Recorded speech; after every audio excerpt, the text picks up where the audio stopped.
When you become infatuated with someone, you're not really looking at that person. You're just captivated by your own reflection, intoxicated by a dream of completion that you projected on a virtual stranger. Real, sane, mature love, the kind that pays the mortgage year after year and picks up the kids after school, is not based on infatuation, but on affection and respect. Anyone that has spent any time with these two know their commitment to hard work, and they have a vision for the future. These two have traveled the world together. There are few couples who can travel for so long and after they come back ask each other, where next?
That I will help us build an intentional life full of love and adventure, and to continue to learn and grow alongside of you.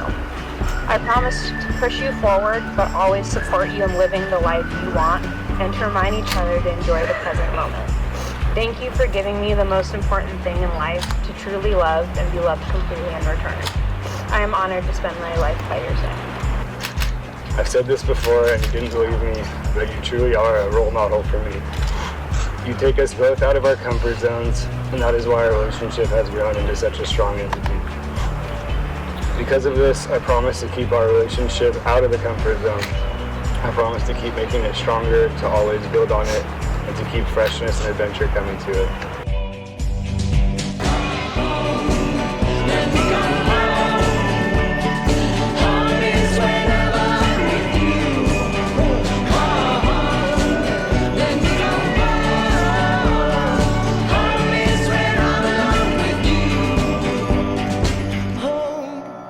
Let me come home.